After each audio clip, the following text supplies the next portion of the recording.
आदाब नाजरीन, इस्तकबाल है आप सभी का हमारे आशना हिंदी पॉडकास्ट पर। मैं आपका होस्ट हारिब शेख हाजिर हूँ आपके लिए ये नया एपिसोड लेकर। दोस्तों, आज ये हमारा 14वां एपिसोड प्रसारित हो रहा है और हमें आपको बताते हुए अत्यंत हर्ष हो रहा है कि आशना हिंदी पॉडकास्ट भारत सहित सभी जगहों पर प्रसारित हो रहा है तथा हजारों श्रोतागण इससे जुड़ गए हैं। दोस्तों, नाट्य कला का विकास सर्वप्रथम भारत में हुआ, इसलिए हिंदी साहित्य में नाटक का विशेष महत्व है। भारत देश में जहाँ विभिन्न संस्कृतियाँ, परंपराएं और सभ्यताएं पाई जाती है, उसी प्रकार भारतीय रंगमंच भी विविध प्रकार का समग्र रूप है। इसका स्वरूप मनोरंजक, शिक्षाप्रद, परंपरागत व लोक नाटकीय है। नाट्य विधा को प्रस्तुत करने का माध्यम ही रंगमंच कहलाता है। रंगमंच सदैव से ही मनोरंजन का उत्तम साधन रहा है। रंगमंच का तात्पर्य एक ऐसा ऊंचा स्थान जहाँ पर अभिनय के माध्यम से किसी भी ऐतिहासिक, पौराणिक, सामाजिक, सांस्कृतिक, राष्ट्रीय तथा परंपरागत प्रसंग को प्रस्तुत किया जाता है। रंगमंच पर किया गया अभिनय इतना सजीव तथा वास्तविक होता है कि दर्शक स्वयं को उसी में निमग्न कर देते हैं। अभिनय के माध्यम से जिस भावना को व्यक्त किया जाता है, दर्शक के मन में वही भाव उत्तेजित होते हैं और दर्शक सहर्ष अभिनय के भावों के साथ तादात्म्य स्थापित कर लेते हैं। भारत यह साहित्य की सभी विधाओं में सर्वाधिक लोकप्रिय विधा है, क्योंकि यह दृश्य विधा है और दर्शकों के मन मस्तिष्क पर व्यापक प्रभाव डालती है। अतः कह सकते हैं कि रंगमंच के माध्यम से समाज में सांस्कृतिक और राष्ट्रीय भावना का संचार किया जाता है। दोस्तों, आशना हिंदी पॉडकास्ट द्वारा हिंदी भाषा से जुड़े पहलुओं को हम आपके सम्मुख रखते हैं। हिंदी से संबंधित अनेक विद्वानों के साथ बातचीत करके आपका ज्ञान संचय बढ़ाने की हमारी कोशिश है। इसी सिलसिले को जारी रखते हुए हम आज फिर आप लोगों के लिए लेकर आए हैं ये एपिसोड। दोस्तों, एपिसोड में हमारे साथ है हिंदी साहित्यिक डॉक्टर अंशुमन मिश्र जी। डॉक्टर अंशुमन मिश्र जी हिंदी साहित्य में नाटक विधा का योगदान, इस विषय पर हमारे साथ अपने विचार साझा करेंगे। डॉक्टर अंशुमन मिश्र जी ने नाट्य शास्त्र में निहित काव्य शास्त्र के प्राचीन तत्वों का अनुशीलन इस विषय पर पीएचडी की है। वर्तमान में वे जलगांव जिले के जामनेर तहसील स्थित महाविद्यालय में हिंदी विभाग प्रमुख के रूप में कार्यरत है। कथक परिचय, मीराबाई, विज्ञाराव सूरदास आदि किताबें आपकी प्रकाशित हुई है। उसी तरह से नाट्य शास्त्र के प्रवचन तत्व किताब भी प्रकाशित हुई है। आपके द्वारा लिखित नाटक दिल्ली दूरदर्शन तथा ऑल इंडिया रेडियो, मथुरा और जलगांव रेडियो स्टेशन पर भी प्रसारित हुए हैं। आपके कार्य के लिए राजकोट स्थित राष्ट्रभाषा प्रचार समिति की ओर से आपको सम्मानित किया गया है। तो आइए दोस्तों, हिंदी साहित्य में नाटक विधा का योगदान इस विषय पर अंशुमन मिश्रा जी के विचार जानते हैं।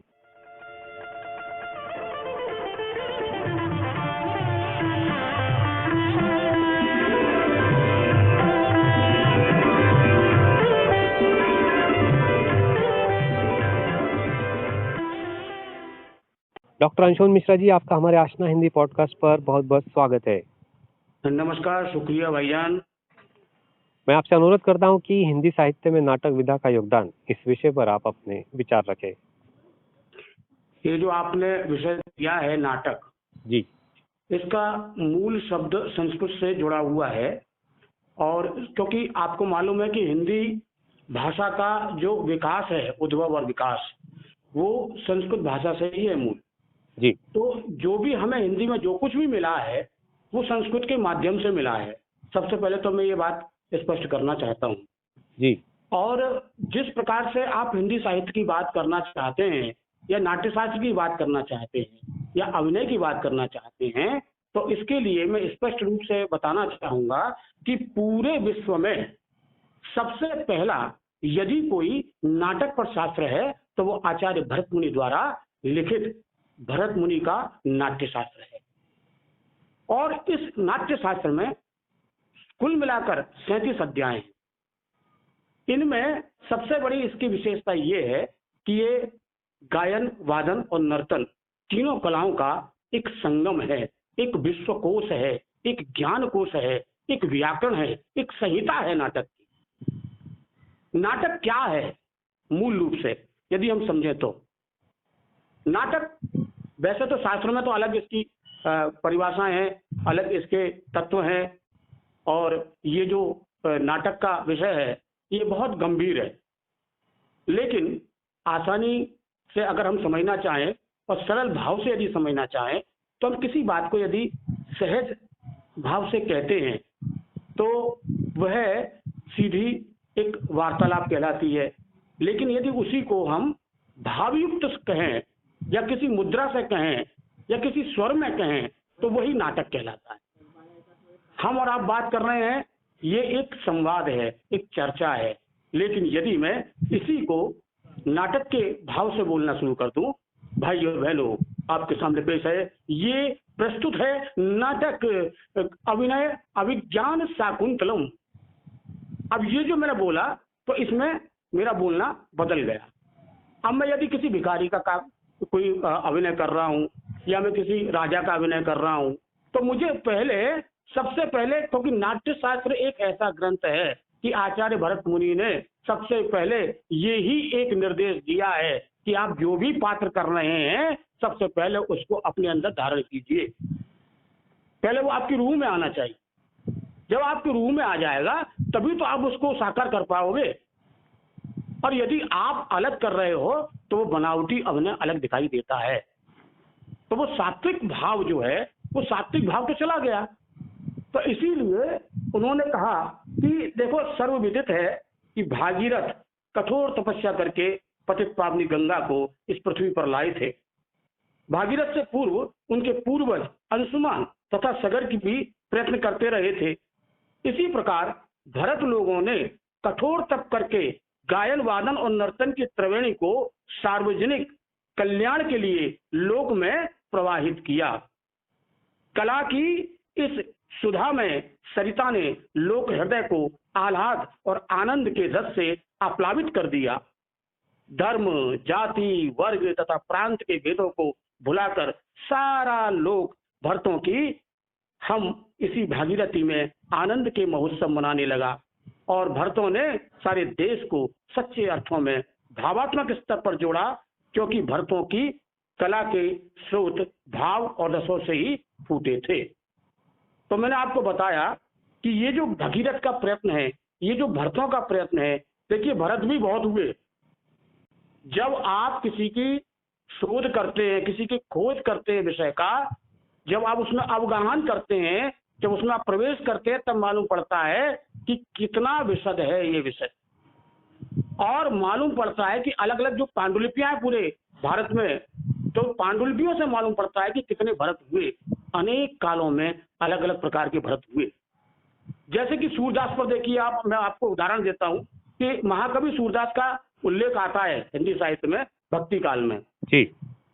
और ऐसा बताया जाता है कि हिंदी साहित्य के इतिहासकार जो आचार्य रामचंद्र शुक्ल हुए, चाहे डॉक्टर बाबू गुलाब राय, जिन्होंने भी लिखे है ना, या हजारी प्रसाद द्विवेदी हैं, या डॉक्टर विजेंद्र स्नातक हैं, जिन्होंने भी, जितने बड़े बड़े विद्वानों ने हिंदी साहित्य के इतिहासकारों ने लिखा, तो उन्होंने यही बताया कि सूरदास ने 125 लाख पद गाए थे। लेकिन एक विद्वान ऐसा आया भारत में जिसने स्पष्ट कर दिया कि असली सूर के पद केवल 450 हैं। और वो व्यक्ति अमेरिका से आया, न्यूयॉर्क यूनिवर्सिटी से, और वहां रिलीजन के प्रोफेसर हैं अभी भी वो, डॉक्टर जॉन स्टेटन हॉली उनका नाम है। और जिस समय भारत में बड़े मास्टर कंप्यूटर होते हुआ करते थे, उस समय वो पूरा इक्विपमेंट लेके यहाँ आया था।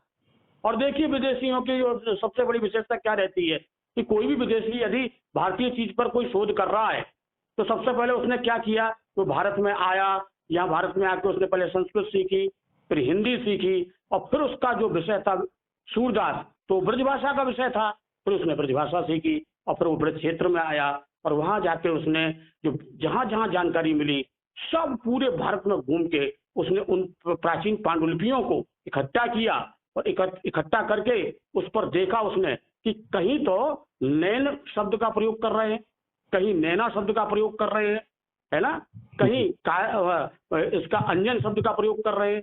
तो आखिर इनमें से शब्द शुद्ध सूरदास का कौन सा है मूल? देखिए कहां पर पकड़ होती है जी। और कहां शोध होता है। ये एक जो दृष्टि है, ये दृष्टि बहुत जरूरी है। और उन्होंने ये सिद्ध करके बता दिया कि इसमें से, क्योंकि कैसा इतिहास ऐसा है अपना कि जिसमें पन्ने जुड़ते गए, पन्ने जुड़ते गए, पन्ने जुड़ते गए, और वो इतिहास आज भी विवादास्पद बना हुआ है। मूल क्या है वो पता नहीं है, लेकिन हम जो भी मिला है हमको पूर्वजों से, तो हम उसी पर जी रहे हैं और उसी पर कार्य कर रहे हैं। तो ये इतिहास एक ऐसा विषय है कि इस इतिहास ने ही इस नाटक को भी जन्म दिया है, और वो इतिहास है आचार्य भरत मुनि का, जो ईसा से 5000 वर्ष पूर्व लिख गए नाट्य शास्त्र को। और इसकी मूल चीज क्या है जो हम और आप सुन रहे हैं या हम और आप बात कर रहे हैं, तो इसमें मूल चीज है रस। आज भी विद्वानों के सामने ये बहुत बड़ा प्रश्न है कि रस के लिए शब्द क्या है इंग्लिश में। तो आपके सामने केवल एक ही शब्द आएगा, और वो है aesthetic pleasure. Aesthetic pleasure particular वो जो शब्द है वो क्या इससे मेलजोल रखता है क्या, लेकिन मान लिया गया है। तो रस की जो कल्पना है वो आचार्य भरत मुनि ने दी है, और उन्होंने पहले ही कहा कि नाटक जो है ये नाटक नहीं है, ये काव्य है। और काव्य के दो प्रकार हैं, एक दृश्य और दूसरा श्रव्य। तो दृश्य जो है वो केवल नाटक है, नाट्य और कुछ भी नहीं है। तो उन्होंने यही बात कही कि भाई लोक रंजन होना चाहिए, लोक सिद्धम भवेत सिद्धम, ऐसा उस श्लोक में उन्होंने उल्लेख किया है आचार्य भरत मुनि ने। तो उन्होंने कहा है कि नाटक क्या है, जो लोक सिद्ध हो, लोगों को पसंद आए, और भवेत सिद्धम, और सिद्धि प्राप्त करे, यश प्राप्त करे, और सबकी भावनाओं से जुड़े। इसीलिए उन्होंने रस जो अध्याय है वो बहुत बड़ा अध्याय लिखा उन्होंने, और बताया कि आपके मेरे या पूरे विश्व में जितने भी मनुष्य हैं उनमें हर इंसान में एक ही प्रकार के रस रहते हैं, और उन रस के बिना आपको जो आप जिसको कहते हैं ना मजा आ रहा है, आनंद आ रहा है, आप भूल जाते हैं। कोई फिल्म देख रहे हैं, नाटक देख रहे हैं, भूल जाते हैं एकदम, और एकदम उसमें खो जाते हैं। तो ये जो खोने की अवस्था है इसी को रस कहा गया है। ये है मन के आनंद को रस कहते हैं। और ये रस ऐसा है कि सुख तो भी क्षणिक होता है, लेकिन ये तो अखंड है। एक बार यदि संगीत की आपको आदत लग गई तो आप संगीत में डूबे हैं, एक बार यदि आपको डांस की आदत लग गई तो आप डांस में ही डूबे हैं, नृत्य ही नृत्य चल रहा है। उसी प्रकार से ये नाटक का एक जो कहना चाहिए वो एक तपस्या है, और एक इसका गुण है, इसकी विशेषता है कि ये जिसको भी एक बार पसंद आ गया वो पसंद आते ही इसको कोई छोड़ने का मन ही नहीं करता है। इसीलिए उन्होंने क्या कहा, श्लोक में बोला कि अर्थ प्रवर्तते तत्र विभावानुभाव व्यवचारी संयोगाद रस निष्पत्ति। रस की निष्पत्ति कैसे होती है, उत्पत्ति कैसे होती है? ये जब तक तीनों भाव नहीं मिलते हैं तब तक रस की निष्पत्ति होती नहीं है। वो कौन से भाव में? तो नहीं रसाद्रते, नहीं रसाद्रते कश्चिद अर्थ प्रवर्तते, विभावानुभाव, विभाव अनुभाव और व्यवचारी भाव, यानी संचारी भाव भी कहा गया। ये 8 प्रकार के होते हैं, विभाव 8 और अनुभाव सात्विक भाव वो भी 8 होते हैं। इस प्रकार से इनकी कुल संख्या जो भावों की होती है वो 49 होती है, 49। और अगर आप आगे इसमें और भी मैं जाऊं तो मुझे बोलने को बहुत समय कम पड़ जाएगा, इतना गहन विषय है, इतना गंभीर विषय है। लेकिन मैं यहाँ पर बहुत सूक्ष्म रूप में आपसे बातें कर रहा हूँ, आपको परिचय दे रहा हूँ। और ये नाट्यशास्त्र का जो विषय है ये अभिनय से और नाटक से पूरी तरीके से जुड़ा हुआ है। हिंदी साहित्य में भी नाटक का जो एक युग आया वो जयशंकर प्रसाद जी के समय से आया। उनके समय पर जो नाटक लिखे गए वो संस्कृत के इन नाट्यशास्त्र के नियमों के आधार पर ही लिखे गए, और उनमें से चंद्रगुप्त हो, स्कंदगुप्त हो, ध्रुव स्वामिनी हो, वो ऐसे नाटक हैं जो प्रसाद जी की परंपरा में लिखे गए। और उन्हीं की प्रसाद जी की परंपरा को इन्होंने डॉक्टर बिजवल्लभ मिश्रा जी ने भी उसको आगे बढ़ाया, और उन्होंने भी वैसे ही नाटक लिखे। उन्होंने 2 ही नाटक लिखे, लेकिन 2 ही ऐसे साहित्यिक नाटक लिखे जिनको गुजरात सरकार का पुरस्कार मिला और मध्य प्रदेश सरकार का ही पुरस्कार मिला। उन दोनों नाटकों के नाम थे, एक का नाम था तीसरा नेत्र, एक का नाम था विश्व वेदना। और ये दोनों ही आगरा विश्वविद्यालय के पाठ्यक्रम में MA में पढ़ाई भी गए, BA में भी पढ़ाई गई। और इसी प्रकार से आज भी ये सयाजी राव विश्वविद्यालय बड़ोदरा में पढ़ाए जा रहे हैं। BA में इनका एक नाटक लगा हुआ पीढ़ियों का प्रवाह। तो ये जो नाटक आप देख रहे हैं, नाटक में भी अलग अलग है। एक शास्त्रीय नाटक होता है जो संस्कृत बेस्ड होता है, संस्कृत पर आधारित होता है, और एक जो हम जनरल देख रहे हैं, जो एक टीवी में सीरियल देखते हैं या मंच पर देख रहे हैं, वो एक नाटक अलग है। उन्हें जिन्हें आप सामाजिक नाटक कहते हैं, राजनीतिक कहते हैं, धार्मिक कहते हैं, अलग अलग प्रकार के नाटक है ना। राजनीतिक नाटक है, प्रकार अलग अलग है, लेकिन नाटक चीज एक ही है, नाटक की आत्मा एक ही है, नाटक का कलाकार एक ही है। और मैं ये बताना चाहता हूँ कि नाटक कुछ नहीं है, नाटक अपने अंदर की कला है जो भावों में अपने सामने प्रकट होती है। अभी आकाशवाणी जो है वो पूरा माध्यम केवल ध्वनि पर आधारित है। वहां जो भी आपको दिखाना है वो ध्वनि के माध्यम से आप दिखा सकते। वहां कोई दृश्य देखने वाला नहीं है, और दृश्य देखने में तो अभी आप रीटेक कर दिया फिर दोबारा से हो जाएगा। लेकिन यहाँ आकाशवाणी पर जो ध्वनि से चलने वाली चीज है उसमें आपका रीटेक नहीं होता है, और आप उसको बदलेंगे भी तो कैसे बदल सकते हैं, ये भी एक प्रश्न होता है। लेकिन अभी इसके सब संपादन होने लगा है, एडिटिंग होने लगी है, तो इसलिए अभी कोई बड़ी बात नहीं रही है, और ये एक तकनीक का एक साधन भी हो गया है, तो इसकी वजह से। लेकिन इसमें भी बात यही है मूल कि यदि मैं अभी बोल रहा हूँ तो मेरी साधारण आवाज है, लेकिन यदि मैं अभी इसको आवाज को बदल के बोलूं और मैं ऐसा बन जाऊं कि भाई मैं बहुत रोगी हूँ, दुखी हूँ, तो मेरा वो नाटक हो जाएगा। जैसे कि भाई क्या बताऊं, बहुत मुश्किल में हूं, दवाई बहुत ले रहा हूँ लेकिन कोई दवाई लग नहीं रही, क्या करूं समझ में नहीं आ रहा है। भगवान या तो मुझे उठा ले या मुझे बचा ले, क्या करूं मैं, क्या करूं। बताइए आप, ये क्या है? यही अभिनय है, यही एक कला है। बहुत खूब, बहुत खूब। धन्यवाद, शुक्रिया।